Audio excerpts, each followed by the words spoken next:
I was sitting around thinking about how short everything feels now.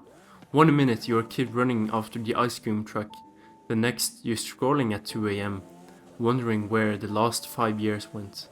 The scary part is most of us drift through those years on autopilot. We wake up, we work, we crash, and we rinse the same day again until someone asks, "So, what have you been up to?" And all we can say is, "Not much, just busy." Busy doing what? If your life was a book, would that chapter be worth handing to a stranger? Would it be worth handing to yourself? I think about that a lot, because nobody wants their whole story to be a long list of forgotten Tuesdays.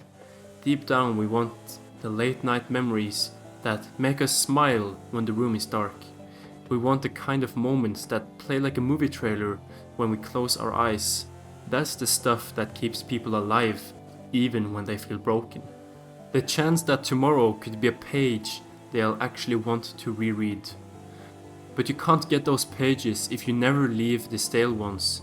You can't live an epic page when you're stuck in a loop that feels safe but tastes like cardboard. You know the loop I'm talking about. Same couch groove, same takeout order, same small talk with people who barely listen.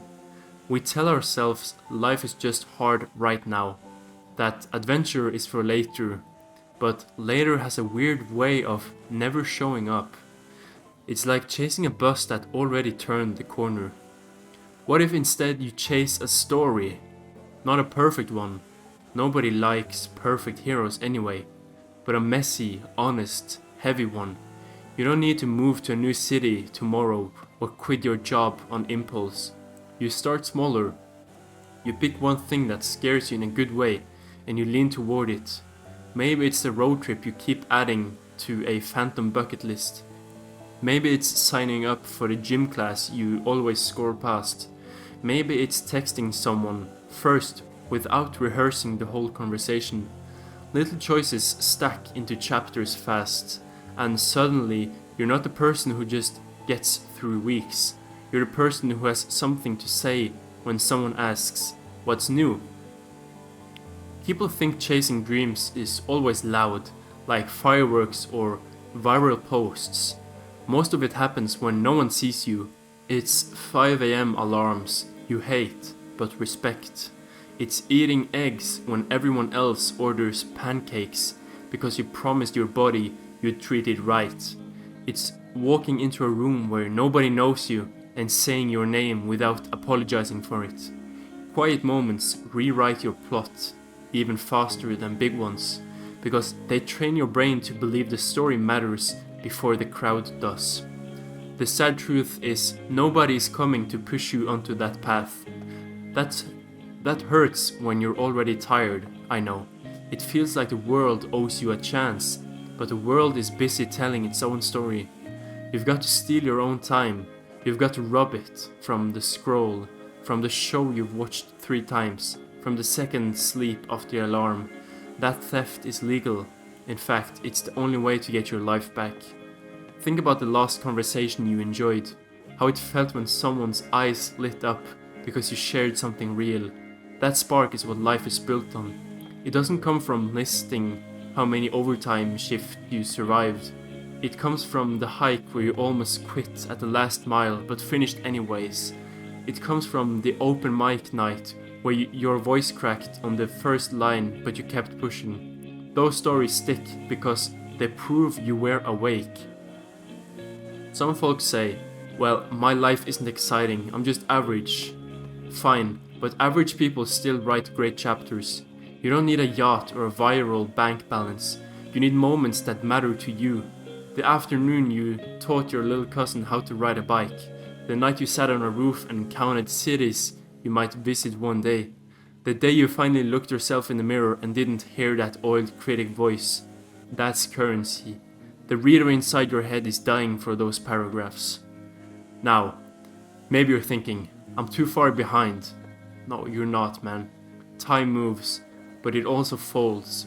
A single year of living wide can outshine a decade of drifting. Momentum is brutal in both directions. Drift long enough and you end up in places you never chose. Drive long enough, even slow, and you wake up somewhere that feels earned. So pick your lane, the wheel is there either way. Here's a trick that helps me when the couch feels like quicksand. I imagine meeting the future version of myself at a random party. He walks up, shakes my hand and says, "Tell me what you've done lately." I picture the look on his face. Is he proud? Is he bored? That tiny mental game tells me whether the next hour should be spent binging noise or planting a new memory. Most times the answer is obvious. I've just been too lazy to ask. Of course, there's risk. People will question why you're trying new things. They'll joke about your little dream. Let them. Every good story has minor villains. They build tension, and tension keeps pages turning. What kills a story faster is the invincible villain inside. You know, the one that whispers, "You're not that kind of person." Shut him up by proving him wrong, even just once.